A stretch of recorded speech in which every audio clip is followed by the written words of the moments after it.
council briefing will come to order. The time is 2:02. Will the clerk please call the roll? Councilmember Strauss. Present. Councilmember Herbold.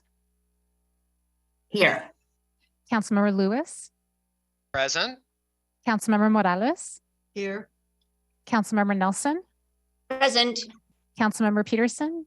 Here. And Council President Juarez. Here. 7 present. Thank you. If there is no objection, the minutes of February 13th, 2023 will be adopted. Not hearing or seeing objection, the minutes are adopted. So let's move on to the president's report. I'm going to have a little bit more here than I normally do. So I'd like to begin by thanking Councilmember Morales for serving as president pro tem and chairing the council meeting last week. I was representing Seattle at the National Congress of American Indians in Washington, D.C., and meeting with our congressional leaders and staff. And I will provide more detail about those meetings later in my report. So thank you, Councilmember Morales. Looks like I missed a big party. So on today's agenda, we will again welcome OIR Director Gail Tarleton and her staff to provide a legislative update through the Office of Intergovernmental Relations. My understanding is that you should have all received the documents that you guys, did you send these out Friday?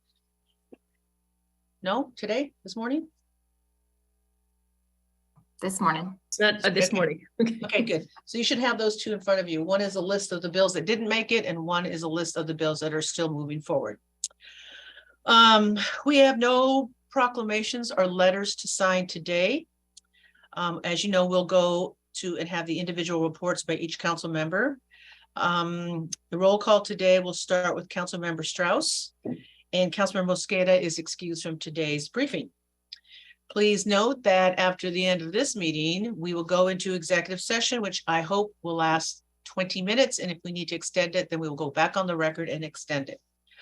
On tomorrow's agenda, the consent calendar will include the minutes and the payment of the bills, as well as 9 appointments to the Community Technical Advisory Board recommended by the Economic Development, Technology, and City Light Committee, and that is Councilmember Nelson, and she will be speaking to those. There are 7 items under committee reports on the agenda tomorrow. The first 6 are related to the 2022 Surveillance Impact Report, also known as SIR. All 6 were unanimously recommended by the Economic Development, Technology, and City Light Committee. Councilmember Nelson is the sponsor of those council bills, and she will be speaking to them as well.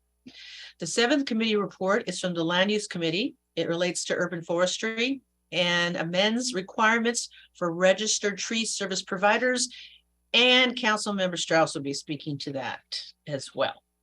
The final 2 items on tomorrow's council agenda will be our annual resolutions adopting the council's work program for the new year and adopting our statements of legislative intent. Information on all these items on tomorrow's agenda is available online. The next council briefing will be next Monday, March 6th. So with that, moving on in our agenda, I'm going to hand it over to Director Tarleton to give us the state legislative update. Thank you very much, Council President Juarez and council members. We're happy to report that the very important fiscal cutoff happened last Friday as scheduled. Samir and Anna will be giving you a rundown of a couple of the bills still very much in play. You'll see on the list of bills still in play that there are a lot of pieces of legislation that are still active. I like to focus on the bills that are in rules from a policy standpoint, and all of those bills that are still in a fiscal committee, in the finance committee, or appropriations or ways and means in the House or the Senate, they are still active and engaged. They are not subject to cutoff within their House of origin until March 8th. So fiscal bills are necessary to implement the budget. Lots of things happen between now and budget time. And so those that are still fiscal, just keep watching them because they're unlikely to move a lot. But those policy bills are really important to see whether they come out of rules and into the floor of the House of the Senate. So I'll turn it over to Anna Johnson, who is going to kick off the presentation today, and she and Samir will do a duo. So Anna, please share your thoughts. Yeah. Hey, good afternoon, everyone. Anna Johnson, State Legislative Liaison for OIR. So as Gail mentioned, last Friday was the fiscal committee cutoff. And today we are starting week 8 of the legislative session. So bills that did not make it out of fiscal committees last Friday that are policy bills, if they didn't make it out of the committee last Friday, they likely are not moving and they're considered dead. But sometimes bills can show up in the budget or they can get incorporated into other bills. So that's just kind of a caveat I would add to the bills on the list that we provided that we noted were dead. So the next cutoff will be next Wednesday, which is March 8th. And this is the House of Origin floor cutoff. So bills are all sitting in rules now, which is the next committee in the process. And the rules committee will need to pull those bills out and take them to the floor for floor action by March 8th. So that's kind of where we're at in the legislative timeline. So going over some of the bills that are alive and moving, starting with the category of climate and environment. 3 of our priority bills are alive, including the WRAP Act, which is the Washington Recycling and Packaging Act. That is House Bill 1131, as well as the Extended Producer Responsibility Bill for batteries. That's Senate Bill 5144. And Right to Repair, House Bill 1392, all made it through the fiscal committees last week. The WRAP Act and Right to Repair passed out of the Appropriations Committee on Thursday. And on Friday, EPR for batteries passed out of the Ways and Means Committee with bipartisan support. Can I ask you a quick question, Anna? Mm-hmm. Just briefly, can you share what the Right to Repair is and where that's going? Yeah, the Right to Repair allows electronic products to be repaired outside of the manufacturer's realm. And so that bill is essentially to make it easier for electronic products to be repaired. And so you don't end up having to buy a new one and those materials go to waste. And there's less incentive to have more waste management for electronics products. And so that one's sitting in rules in the House. That's been a very hard bill to move out over the years. I am impressed to see it got to rules. That's kind of why I was asking, because this has been around. Yeah. Who's promoting that? I can't find it in my thing. Can you just tell me who the senator or the? Yeah, it's sponsored by Representative Gregerson, who is a Democrat. Down in like the Des Moines area. I don't remember the legislative district off the top of my head. That's fine. That's right. 33rd. She's in the 33rd. Okay. It's a very big, important bill for a lot of small businesses that do laptop repair, cell phone repair, clearing devices of their existing data, and dealing with normal people in neighborhoods as opposed to going back to the manufacturer. Okay. I guess I was looking at the other one that she had on here, funding digital equity by imposing a tax on certain wireless devices.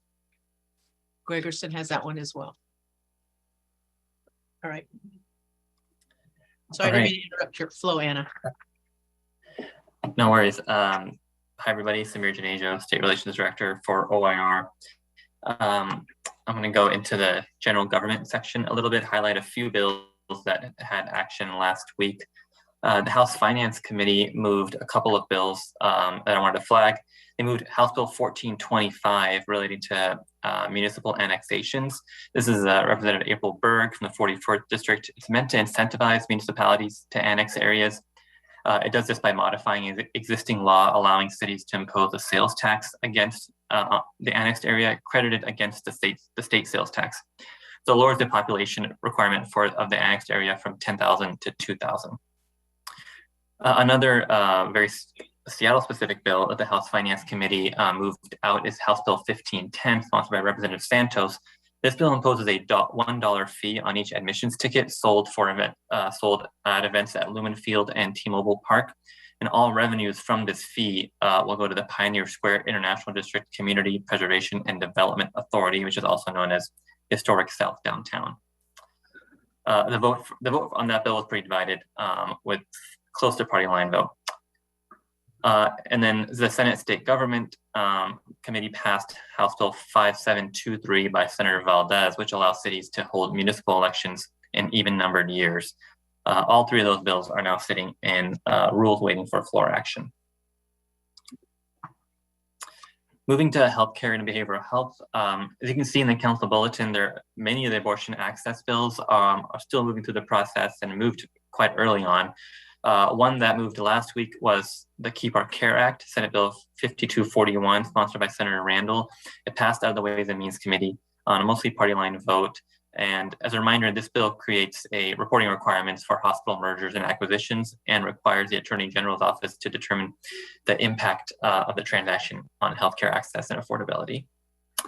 And a couple bills that are still continuing to move relating to behavioral health are House Bill 1134 on implementing the 988 crisis line, and then Senate Bill 5120 creating the 23-hour crisis relief centers. Both bills moved out of the finance committees last week. Can I ask you a quick question? Yeah. Were you talking about Senate Bill 5241, Healthcare Marketplace? Is that what you were talking about? That's right. Yep. So just help me out here. Was this the one where when hospitals decide to merge? Yep, that's the one. Okay, sorry. Thank you. Now moving to housing and homelessness bills. Kind of the first. Here, I think we got a question. Okay, go ahead. Mr. Nelson? Yeah, what's the number of the bill that had to do with Lumen Field? That is 1510. Thank you. Hey, you guys, you should just feel free to just jump in. Don't wait for me to call on you because I can't pay attention to all these titles. So thank you. Go ahead. I'm sorry, Samir. No problem. Moving to housing and homelessness, I'll talk first about the land use zoning bills. House Bill 1110, which among other things required residential zones to allow for middle housing. It passed out of the House Appropriations Committee on a bipartisan vote last week. A couple notable amendments related to Seattle. One was it allowed cities with an affordable housing incentive program like Seattle's MHA to modify and expand upon the affordable housing requirements in the bill. It also added a SEPA exemption for government actions that remove parking minimums. In the Senate, there's a transit-oriented development bill, Senate Bill 5466, that passed out of the Senate Transportation Committee on a bipartisan vote. As a reminder, this bill requires higher density in areas within 3/4 of a mile of a major transit stop. On tenant protection bills, the rent stabilization bill, this is House Bill 1389, which limits rent increases. It passed out of the House Appropriations Committee. It also included the contents of another tenant protection bill, House Bill 1388 by Representative Macri. That bill capped move-in fees and deposits and also provided the Attorney General's office with enforcement authority of certain landlord prohibited practices under the Consumer Protection Act. Another bill of note is the covenant homeownership. Just a quick question on the tenant bills. Yeah. The cap on moving fees, can you let us know what that is? What amount, dollar amount? Yeah, I'll have to look at the specific number. I don't have that off in front of me. Okay, that would be helpful. Sure. I believe Councilmember Sawant has a bill and just interested to compare what they're talking about at the state legislature with what is proposed here for Seattle. Thank you. Yep, definitely. We'll get that to you. Moving on to the Covenant Home Ownership Reinvestment Act. This bill creates a $100 document recording fee for the purpose of creating a special purpose credit program to help people who are impacted by racially restrictive covenants with down payment and closing cost assistance. That also moved out of the House Appropriations Committee on Friday. Another bill that moved out of the House Finance Committee last week is House Bill 1596. It's a housing affordability bill, which allows King County and also cities within King County to create a property tax exemption for ADUs that are rented to extremely low-income households. And then a couple of permitting and development regulation bills that continued to move out of the fiscal committees last week. One is 1167, sponsored by Representative Dewar. It asks the State Building Code Council to recommend ways to allow multiplex housing to use the residential building code. It also asks the council to study allowing of residential buildings to have single exit stairways up to 6 stories, which is something that Seattle already allows. There's also Senate. Oh, go ahead. No, but when ahead. you're done, Councilmember Lewis has a question. Go ahead. Okay, last one in this category is Senate Bill 5412 by Senator Solomon, which requires only clear and objective regulations for exterior designs of new development. And it also creates a new SEPA exemption for project actions that propose to develop residential housing units within incorporated areas. Go ahead, you have a question? Yeah, Councilmember Lewis. Thank you so much, Council President, and great to be talking to the OIR team. I do want to give a shout out to the State Relations team for working with my office to get some important amendments into 1110, and really appreciate the nimbleness of our ability to do that, and that those amendments were incorporated in the substitute.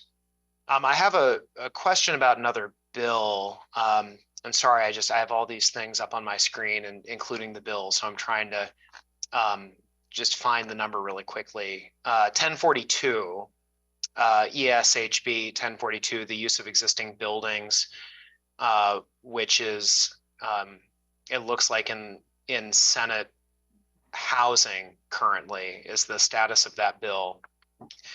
And my read of that bill is that it kind of speaks to adaptive reuse processes and making it easier for local jurisdictions to get through a lot of the state imposed red tape that makes adaptive reuse more difficult. In the bill summary located on the website for 1042, it looks like that would include an exemption from SEPA study as one of the things that the bill would waive if someone wanted to build housing units within the footprint of a zone that permits multifamily housing. So my read of the bill is that it could include an office building, for example, being converted to multifamily. But I want to maybe make sure the State Relations team is also interpreting it that way, or that's what the policy is partly calling for. And it looks kind of similar to a bill recently introduced in the California Assembly Bill 1532, dealing with a similar issue. That bill specifically calls out office conversion.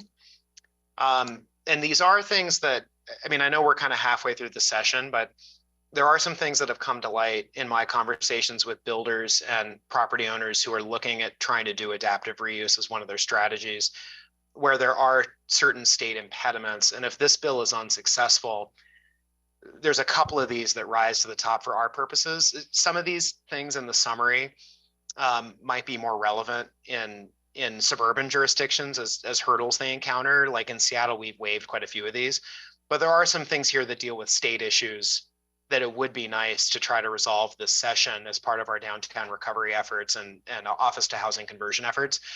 So I guess I'll leave it at that, just to confirm that that 1042 is the bill that does this.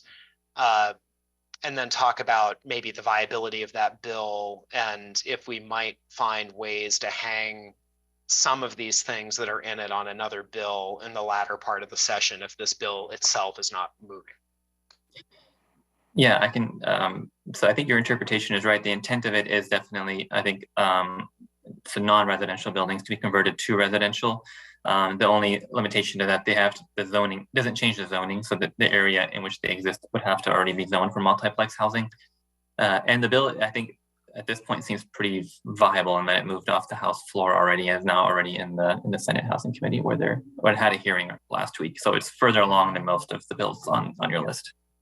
I'll just add, it had a unanimous vote off the House floor, and it does take very specific look at what cities need to be able to retain in order to implement this adaptive reuse, and what ordinances cities can manage, and how the state needs to step aside for the cities.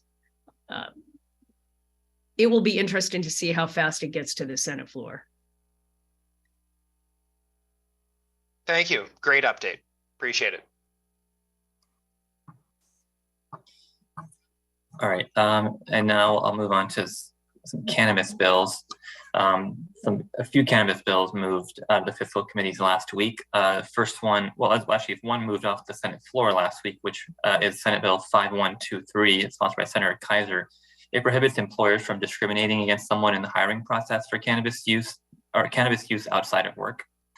And that passed off the floor 28-21. And then the Senate Ways and Means Committee moved a couple of bills last week related to cannabis. One is 5377, sponsored by Senator Rivers. It allows out-of-state ownership of cannabis businesses.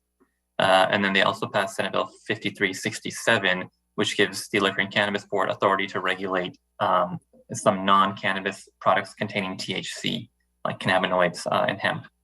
And then lastly, they also passed Senate Bill 5080, expanding the state's social equity in cannabis program. All right, we're moving on to the topic of public safety. The House Transportation Committee heard House Bill 1513 from Representative Street on Tuesday. This bill limits officers' use of stops and detentions for non-moving violations as the primary offense. It specifies additional processes for traffic stops and requires a written consent before an officer may search a vehicle or the passengers. And it creates a grant program focused on interventions for non-moving violations for low-income road users. This bill passed out of the Transportation Committee on Thursday. A few other bills related to police accountability and police reform that made it through fiscal cutoff. So House Bill 1579, this bill establishes a mechanism for independent prosecutions within the Office of the Attorney General for criminal conduct arising from police use of deadly force. House Bill 1025, this bill creates a private right of action for harm from violations of the state constitution or state law caused by peace officers.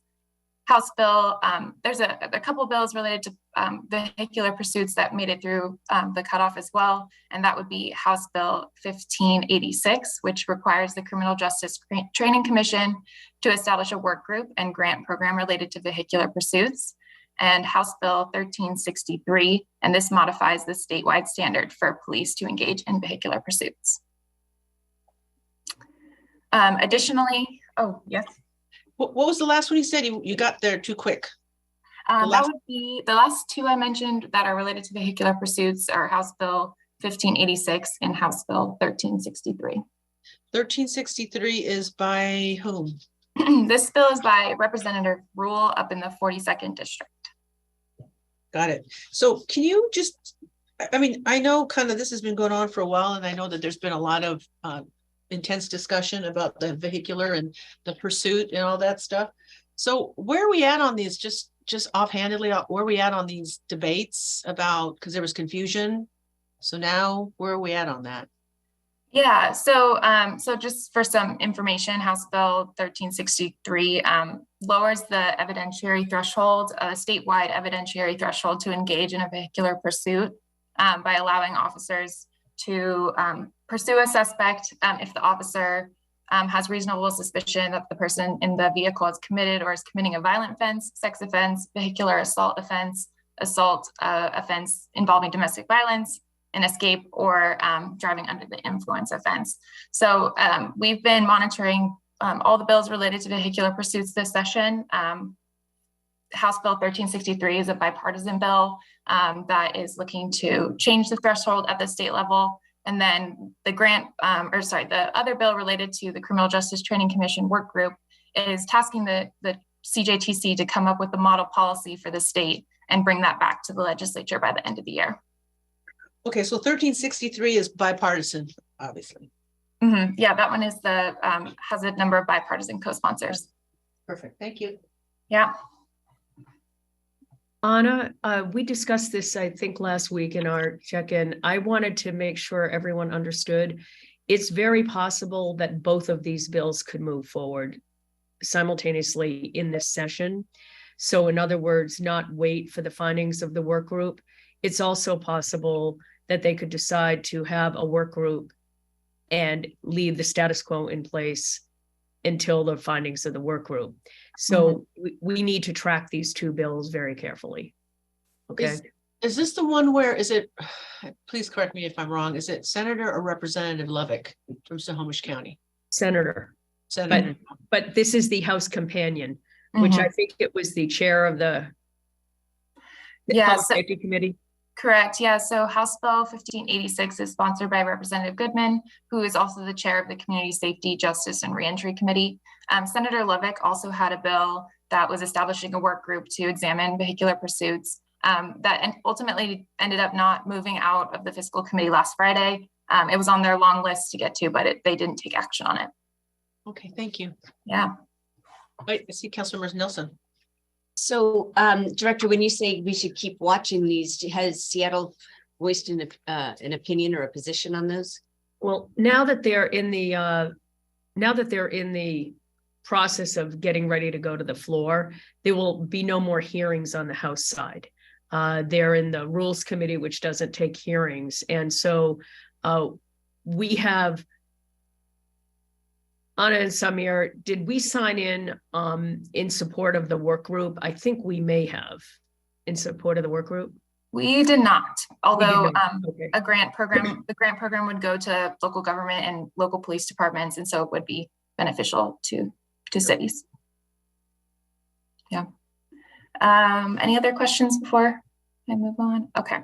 Another bill I want to highlight in the public safety category is Senate Bill 5477 from Senator Torres.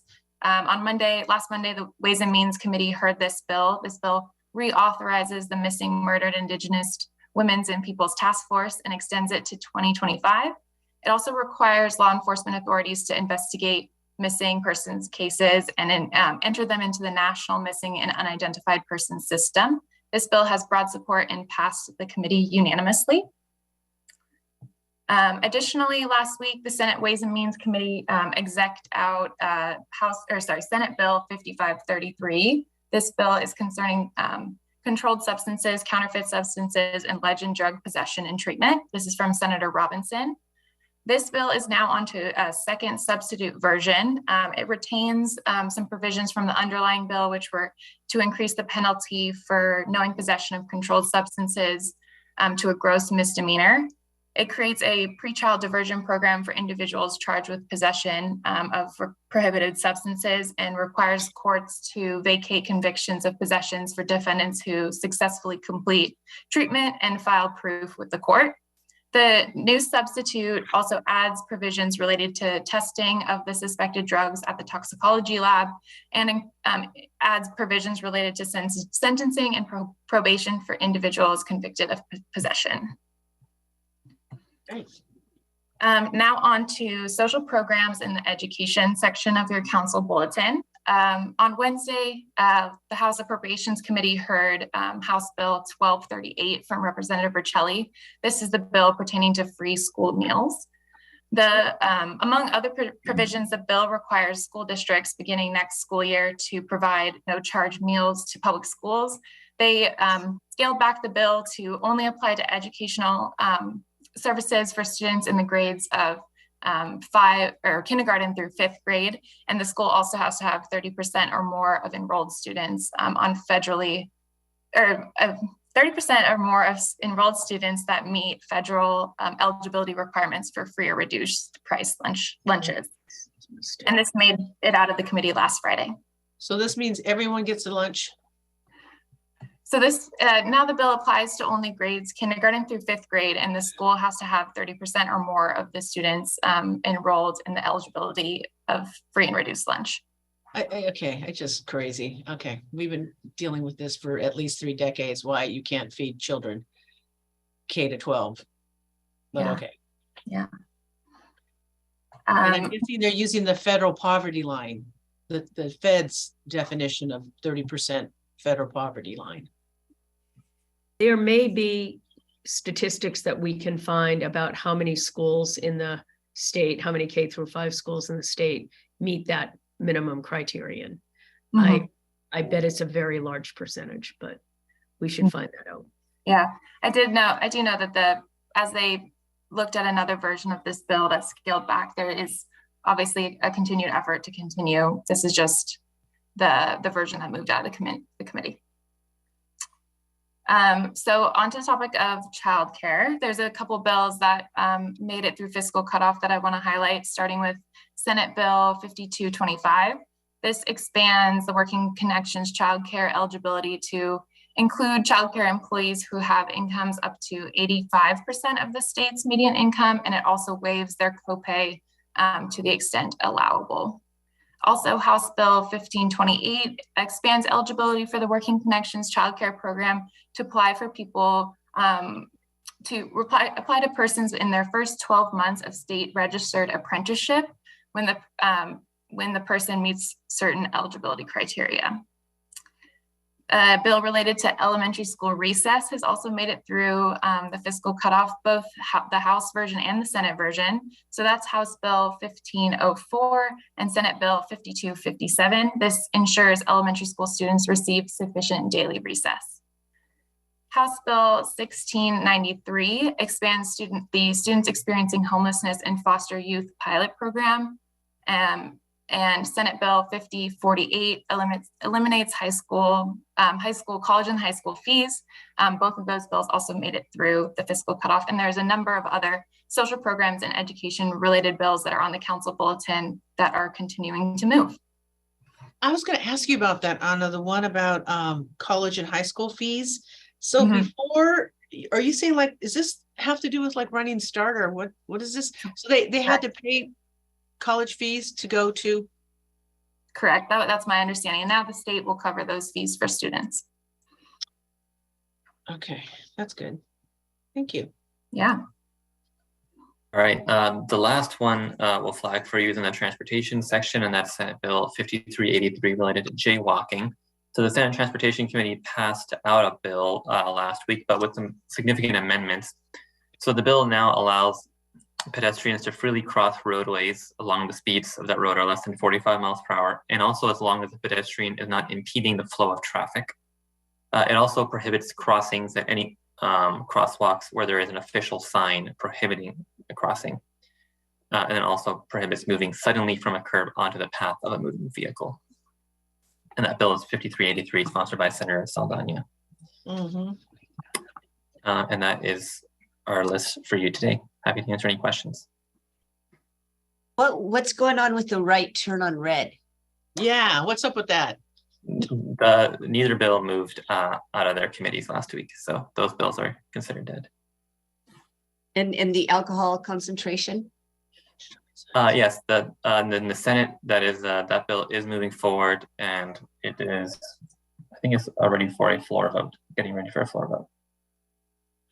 I'm going to ask a stupid question. So there's two bills here.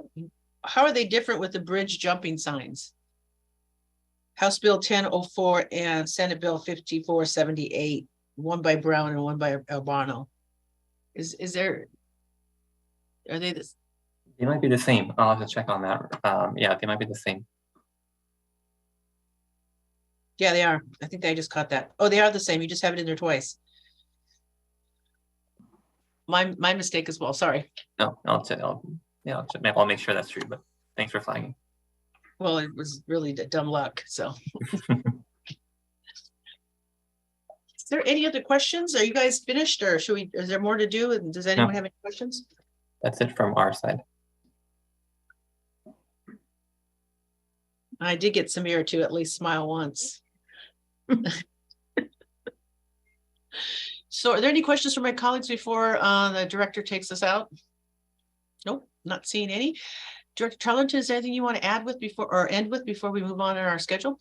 So I just really want to thank all of the council members who have given their time to testify, given their time to call a legislator, send a note, an email.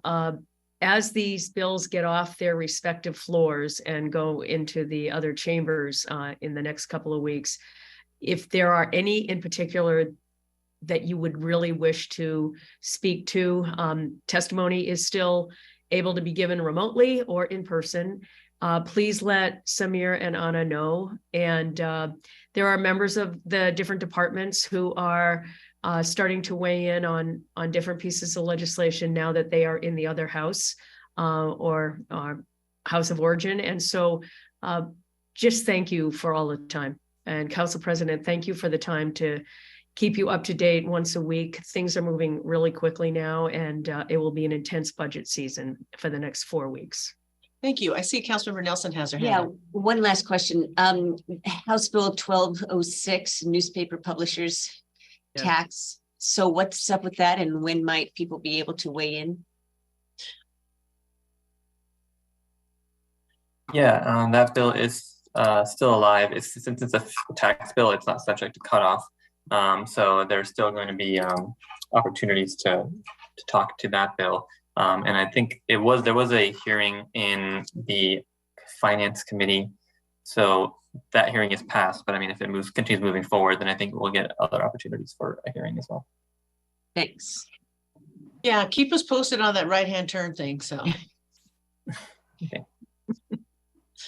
All right, so thank you guys. See you next Thank week. you very much.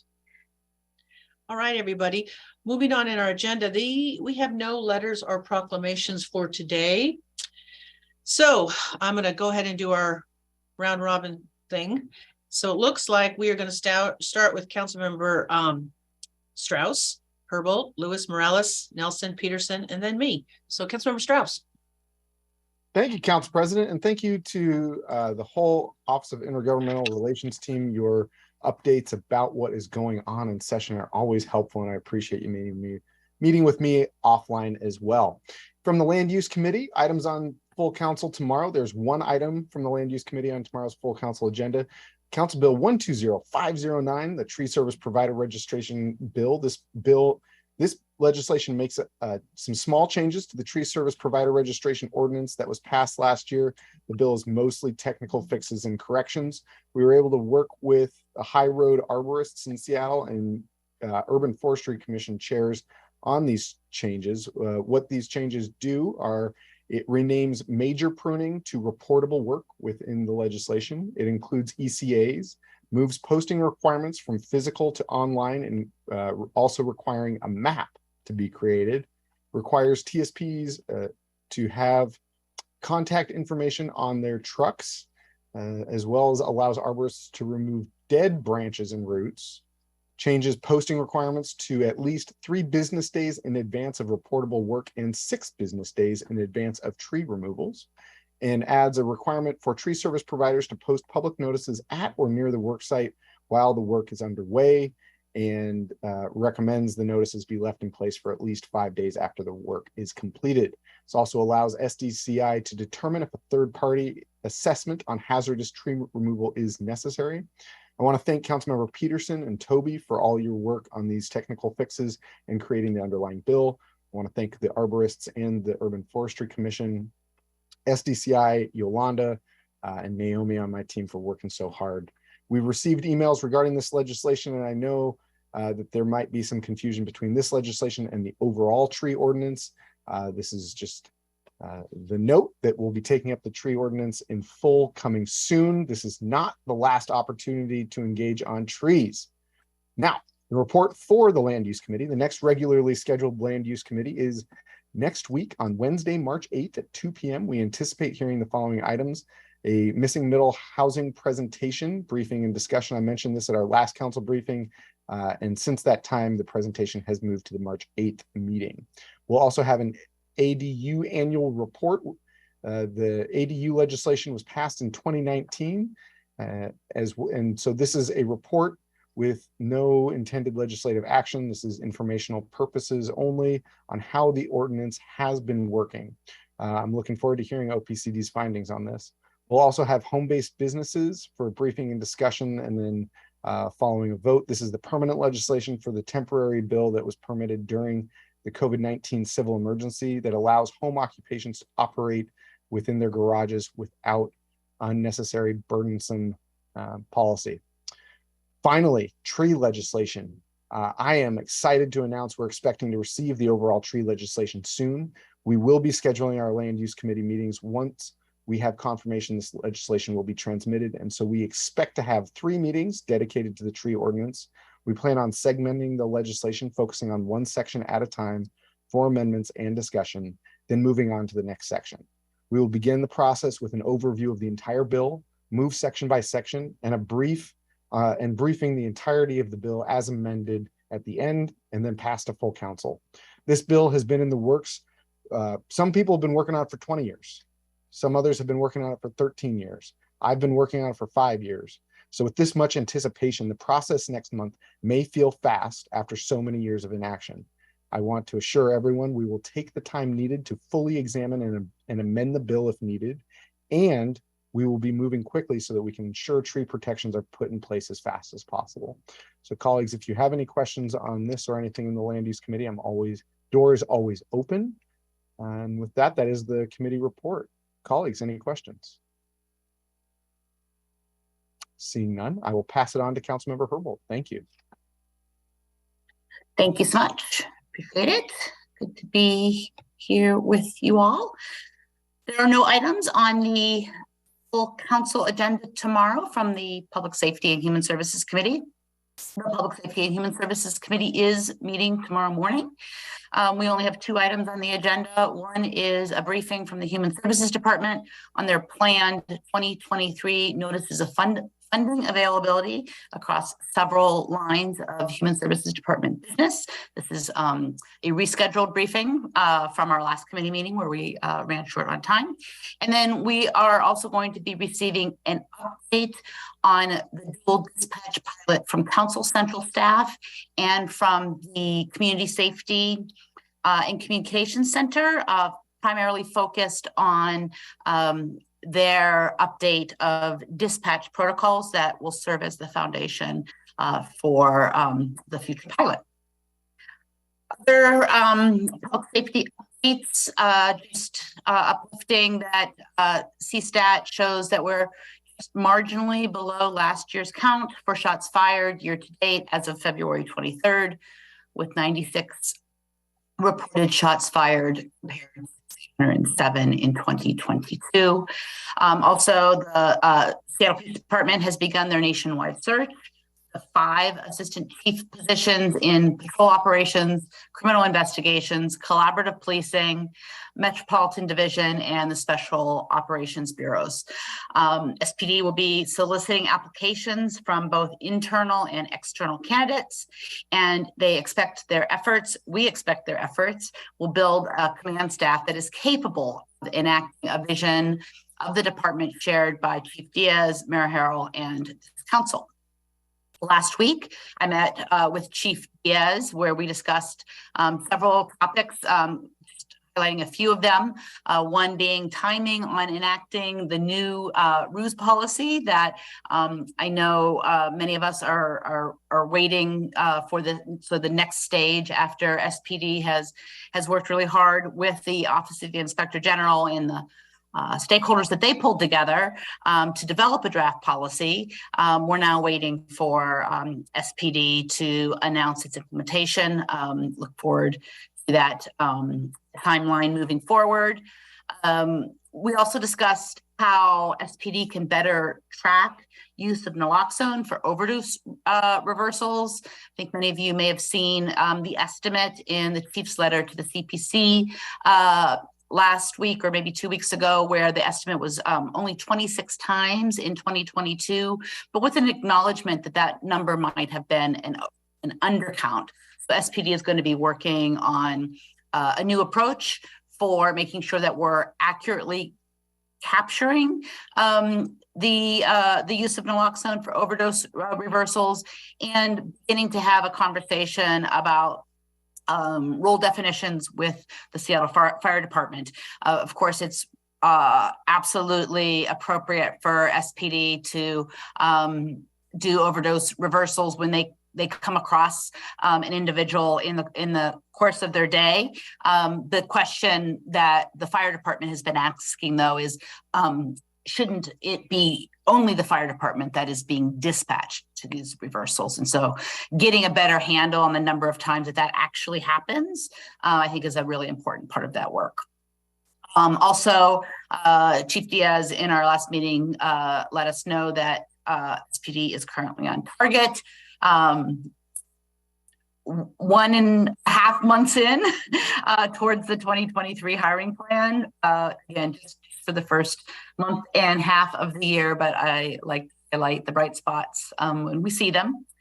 And then lastly, as far as public safety related updates, their last council briefing, I also met with the CPC and Fire Chief Scoggins. As far as events coming up this week, I will be participating in a public safety roundtable at Arts West, hosted by the West Seattle Chamber of Commerce. That's happening this evening. I will be joined on the panel by Chief Diaz, the City Attorney's Criminal Division Chief Natalie Walton Anderson, and King County Prosecuting Attorney Lisa Mannion. I'm also going to be meeting this week with some high school students here at City Hall to discuss their concerns about the delay in the building performance standards legislation. And lastly, I'll be representing the council as co-chair of the Domestic Violence Prevention Council there at our general membership meeting on Friday. That's all I've got for you today. Does anybody have any questions or comments? Not seeing any, I'll pass it over to Councilmember Lewis. Thank you, Councilmember Herbold. Just a couple of updates this morning or this afternoon. First off, for the committee this Wednesday, the Public Assets and Homelessness Committee, we will be meeting. There's going to be one adjustment to the agenda. As all of us who attended the State of the City speech know, Mayor Harrell mentioned some legislation that would be coming to council, allowing Major League Baseball to fund a restoration of Rainier Playfield. We had anticipated hearing that legislation during this week's committee meeting. However, the Parks Department has notified us this morning the legislation is not quite ready for the initial hearing, so we are going to hold that legislation until March 15th. We are going to go forward with our committee meeting for a presentation from University of Washington professor Catherine Beckett and the Public Defender Association on the results of the Just Care program's Wave 2 work, although it will be a comprehensive presentation on work done throughout the entire time period of the Just Care program's existence. And we are really looking forward to that presentation in anticipation of the next ongoing evaluation report being released by Professor Beckett. And that will be a component of having this public hearing to look over it, as the city of Seattle was a significant funder of that program. So that will be during this Wednesday's meeting of the committee. Clean City update for February 13th to February 17th. The Clean City Initiative collected approximately 1,287 needles and approximately 80,000 pounds of garbage from 96 different locations. And then finally, libraries, with the cold weather that we have been experiencing throughout the past week and anticipated to continue this week, the library branch staff and website have been proactively sharing out information from the King County Regional Homelessness Authority on cold weather shelters, and appreciate the partnership of our folks over at Seattle Public Libraries for providing that service. And with that, I don't have anything else to report back on, and I will hand it over to Councilmember Morales if there aren't any inquiries based on the report. Seeing none, I will hand it to Councilmember Morales. Thank you very much, Councilmember Lewis. Good afternoon, colleagues. There are no items from the Neighborhood Education, Arts, and Rights Committee on tomorrow's full council agenda. The committee did meet last week and voted to recommend 12 appointments and reappointments, which will be included on the consent agenda for our March 7th full council meeting. We also had a presentation from Deal on the slide that Council President included last year in the budget process, requesting a summary of funding sources for student mental health resources. The presentation is available online, but in summary, I will say that there are, city, county, state, federal philanthropy sources. It was hard to get a total dollar amount. for a few different reasons, including public health, Seattle King County, where our school-based health centers are located or are managed. Can't provide specific dollar amounts or FTEs. The funding is braided, it's complex. And so there is a summary of dollars. It is in the, I'd say, $10 million total, maybe. But there are different sources doing different kinds of things. And I think what this presentation reminded me is that it is important to remind folks that the city is able to provide some mental health services, some other nursing FTEs, facilities support, school-based investments to support Seattle Public Schools, including the preschool program, including Seattle Promise. The city is able to provide about $100 million in investments a year, thanks to our FEP levy. That's a 7-year levy. And of course, this support is needed because the state funding doesn't fully cover the cost of serving our students, and particularly those students who live in underinvested communities. You are probably seeing the news these last few days. Seattle Public Schools is facing a dramatic deficit due in part to dropping student enrollment, but due to some other structural problems in the way we fund public schools in this state. I will say, as a parent with 2 kids in Seattle Public Schools, I'm watching very carefully how the state and the district respond to this crisis to ensure that our kids are getting the services and the resources they need to be successful. So more to come there. The next committee meeting is going to be on Friday, March 10th. This week, we will be meeting with Department of Neighborhoods to get an update on the generational wealth building SLI. We've reported on this. DON has come to my committee a couple of times now to provide updates. We will be hearing another presentation on that in March, and I'm looking forward to that work. There is a lot of overlap with what they're doing, with what OPCD is doing, with what OED is doing. And so it's an exciting opportunity to see how, as a city, we can start moving forward on some of this opportunity to build generational wealth for our community members. The mayor has also announced his appointment of Jennifer Chow as the new director for the Department of Neighborhoods. We'll get a chance to meet with her and begin her appointment process in the coming weeks. This week, I'll also be meeting with State Senator Saldana to discuss capital budget requests. I think I've mentioned before that I've been working with Representative Chop and with Senator Saldana for state funding for the social housing program, assuming it had passed, and now it has. So we're working with them to try to get some state resources for that. I'll also be meeting with Julie Tim of Sound Transit to discuss both the MLK safety investments that I have been meeting with Sound Transit about for a couple of years now, as well as the CID station options. There are some new options that are being discussed, and I want to make sure that I'm able to meet with her about that. I also have a PSRC Growth Management Policy Board meeting and the FEP Levy Oversight Committee meeting this week, and my office will be there for both of those. District updates. Last week, I held my first Seattle Within Reach panel discussion for 2023. I was joined by David Mendoza from the Nature Conservancy, formerly of Front and Centered, as well as Sacramento City Council member Katie Valenzuela. And we had a lively discussion on the intersection of the comprehensive plan and climate justice. It was great to hear from both of them. There's some really interesting things that they are trying in Sacramento. If you want to check out that discussion, that is available on the Seattle channel. Our office was also present with staff from Councilmember Mosqueda's office at a meeting of the Restorative Practice Community Coalition, which aims to expand the implementation of restorative practices across Seattle Public Schools. It was great to hear from educators and students from across the city.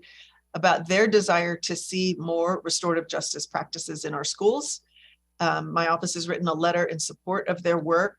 And I will say in my conversations with high school students, particularly in the South End, they are very eager to have these practices in their school, not just for the students themselves to learn and practice healing circles and what it means to talk about conflict in a way that is productive and restorative rather than punitive and or potentially violent. So the students are interested in learning those skills themselves, but what they also want is for their educators, their administrators, and the adults in their buildings to also learn these practices. I've got a lot of students reporting that they feel like they aren't treated very well by some teachers in their schools, by some educators. And so they're really interested in not learning these things just for themselves, but in having the adults in their environments also learn these skills. So I'm glad to hear that that work is moving forward. I also had a chance to visit the temporary Black History Museum that, if you know Tony Benton from Rainier Avenue Radio, it's also the new owner of Columbia City Theater. And he's been housing this temporary exhibit at the Columbia City Theater. My staff and I got to take a tour, some fantastic history lessons on the Black experience, specifically in the Pacific Northwest. There were exhibits that included the history of Sick Stadium and the Seattle Steelheads baseball team, the live music scene here, the 20s and 30s and 40s. We got to learn about Prohibition, the history of Black firefighters in the city, and lots more. You have one more day if you want to go down to Columbia City Theater and check it out tonight and tomorrow. I think there is a plan to have it sort of cycle in throughout the year. So if you miss it this year or this month, there will be another opportunity. And then finally, this week, my office will be meeting with the Seattle Hotel Association. Later this week, I'll also be joining the Cascade Bicycle Club to ride through Columbia City and the North Rainier area. The goal really is to see what we could build as a bikeable future to make our communities more sustainable, more healthy, more equitable. I will be sure that the group is wearing helmets and whatever other safety gear we need to be safe on that trip. And then finally, one more thing. We know that the initiative 135 has passed. The mayor will be transmitting, or I think has transmitted, the clerk file that has been certified. And so that work will be coming through, the implementation work will be coming through my committee, and we will be talking about that tomorrow. But we are working with central staff, with the campaign themselves, and with labor partners to make sure that the implementation of that is off and running. It's a quick timeline, and I'm looking forward to making sure that that moves well. Unless there are questions, that is all I have. I don't see any, so I will pass it to Councilmember Nelson. Thank you, and good afternoon, everybody. The Economic Development, Technology and City Light Committee met last Wednesday and recommended confirmation of 6 appointments and 3 reappointments to Seattle's Community Technology Advisory Board, or CTAB, which addresses issues of community-wide interest relating to information and communications technology. And as noted, those appointments will be included in the consent agenda tomorrow. And the committee also unanimously recommended council approval of 6 Group 4B surveillance impact reports for technologies or devices that the Seattle Police Department currently uses. And these include camera systems for images or non-auditory video recordings, vehicle crash data retrieval tools, computer, cell phone, and mobile device data extraction tools, geotime software, remotely operated vehicles, and tracking devices. Councilmember Herbold offered 15 amendments in total to each 2 for each bill plus 3 more for remotely operated vehicles. And all of those passed unanimously. They were, we voted to adopt them, and they will be included in the legislation that you all vote on tomorrow. I understand that Lisa Kay has reached out to everyone offering to provide a briefing on the 6 SIRs before the meeting. All right, meetings I took last week. My staff and I worked with Senator Patty Murray's office and representatives of Cascade Public Media, Northwest African American Museum, and Sound Transit to support their respective requests for direct congressional spending. And the request for Cascade Public Media, which is the parent organization of KCTS 9 and Crosscut, is for the renovation of their new facility at 316 Broadway, the old Child Haven building. And staff and I toured that building the week before last with CPM CEO Rob Dunlop and his teams, and they will be relocating by the end of this year. On Saturday, I attended the 10th annual State of Africa Town in the beautiful Langston Hughes Performing Arts Center in District 3. This year's theme was celebrating a decade of realizing the vision for Black Seattle. And last week, my chief of staff and I, or last night, my chief of staff and I were invited to attend a special screening of the Screen Actors Guild Awards by the local SAG-AFTRA chapter here. And I must extend a shout out and thank you to all of our labor friends who contribute to Seattle's film industry. And I'll say more about that at the very end. Meetings this coming week, or today, I met with representatives from the life sciences to discuss upcoming building performance standards legislation. And also today I had an in-person meeting with members of the Seattle Hotel Association who, spoiler alert, sorry for meeting people that are going to meet this week also, but they highlighted worker concerns about safety riding on and walking to and from public transportation. And most of them have to ride public transportation to get to work in Seattle because of the high cost of Seattle's housing.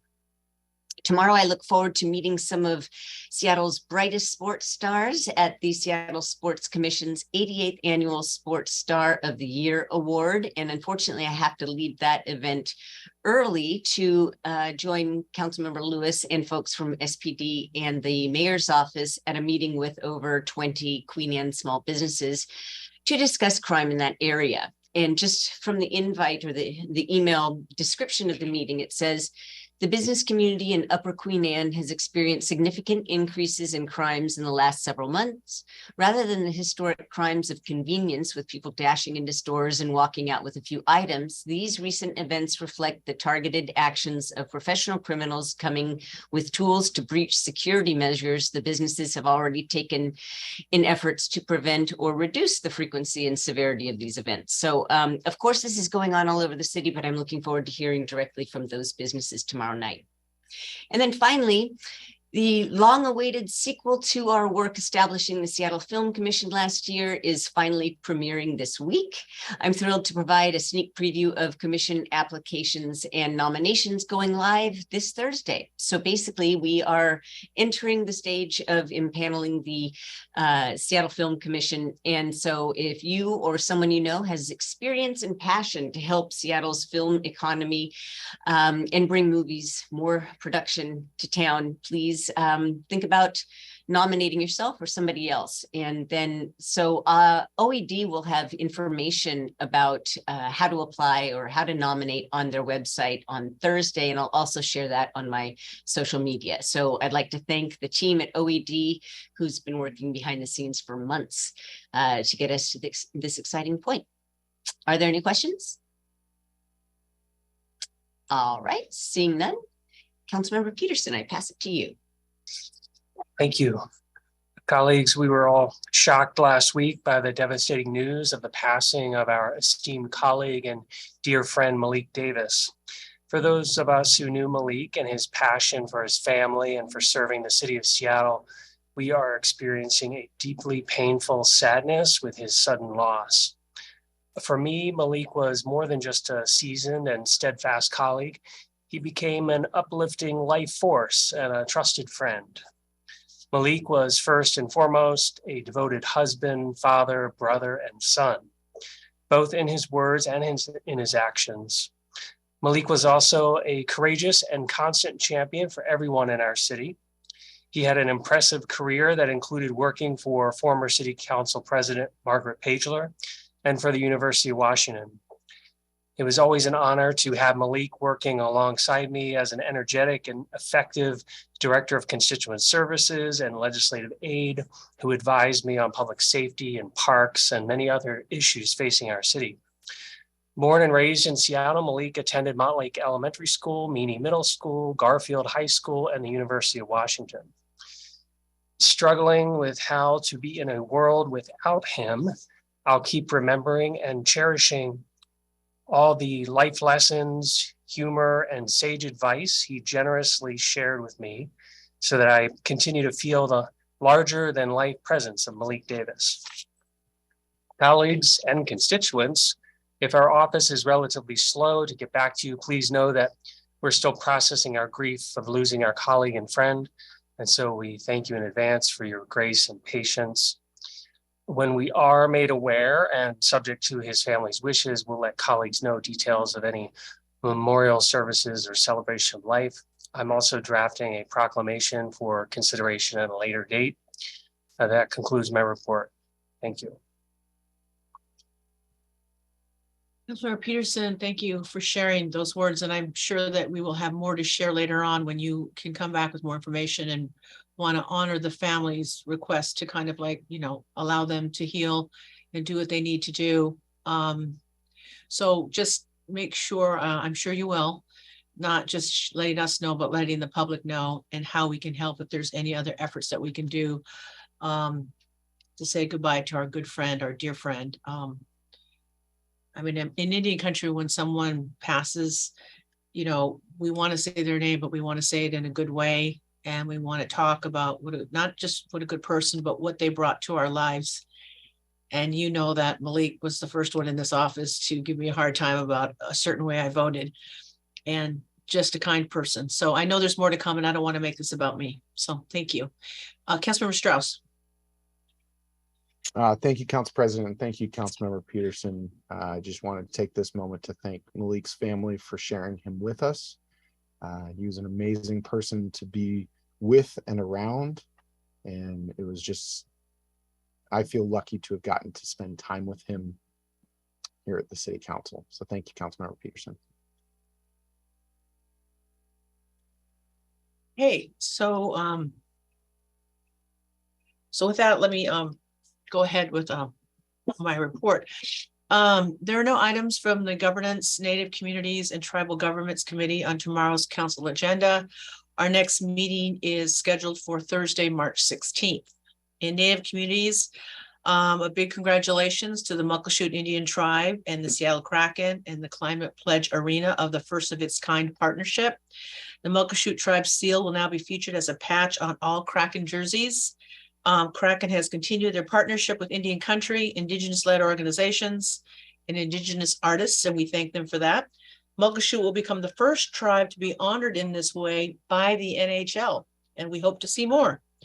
Other aspects of the partnership include creating Indigenous artwork at not only the Climate Pledge Arena, but at the Kraken Community Iceplex. And a member of the Suquamish tribe provided the art there as well. Well, they will move on in partnering to build a multi-sport athletics court on the Muckleshoot Reservation. And they are now up their commitment to new programs for Indigenous youth, much like the group Rise Above, in which this council has provided seed money for starting 3 years ago. Last week, my staff and I, two of us, Brindell and Sarah, joined many local community leaders for the National Congress of American Indians, NCAI. Probably a lot of you don't know about NCAI, but I've known about it since I was a girl. NCAI meets 4 times a year, and this time they have their executive meeting in Washington, D.C. in February.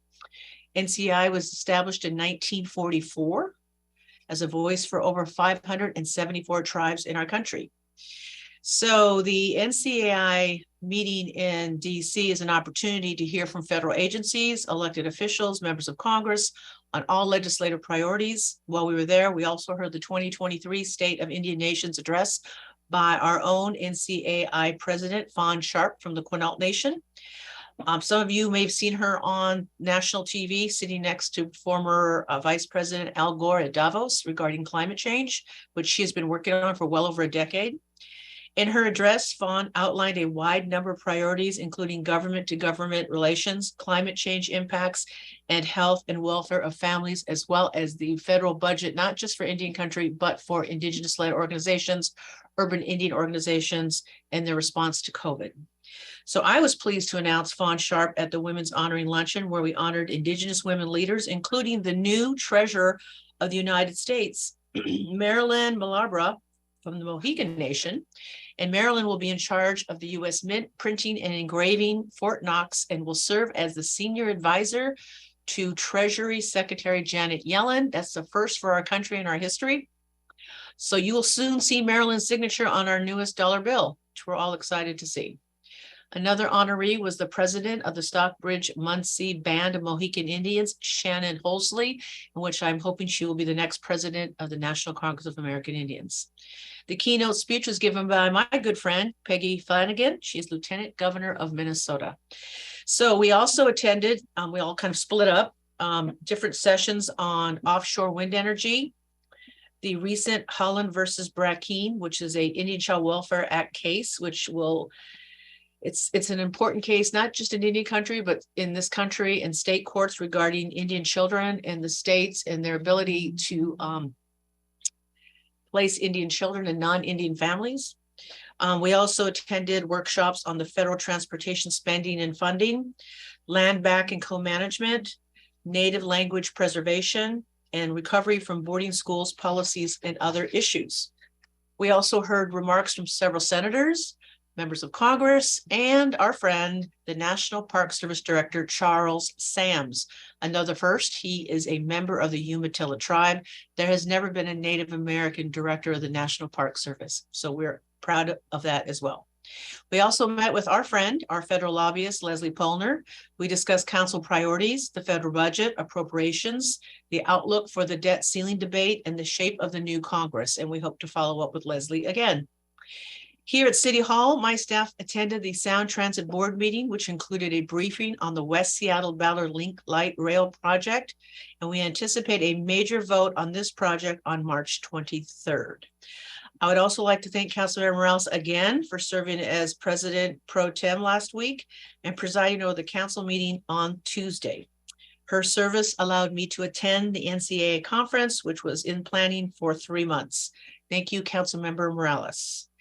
Coming up this week, we will be meeting with HSD, Human Services Division, regarding impacts of some additional ongoing encampments citywide and in District 5. We will be attending the Sound Transit Ridership and Operations Committee meeting. We will be attending the SOTO BIA regarding sound transit issues. And on Friday, with Councilmember Strauss, we'll be touring the West Seattle-Ballard Link Light Rail Extension. It's a field trip, so we're going to be looking at what are some of the preferred alternatives, what it actually looks like on the ground. So Councilmember Strauss, thank you for joining me. Before I close out, I want to give a huge shout out to the AP Government students at Summit Atlas High School. They came to visit us on February 16th. They did a tour of City Hall. They took pictures with us. They came into my office and we had an opportunity to bring them out in chambers and let them take pictures from the dais. I want to thank all the students that came, as well as the teachers and the parents. And first time ever, the 17 students that sent me a personal thank you note and a promise to read a book. Yes, I said that to them. They need to learn how to read books.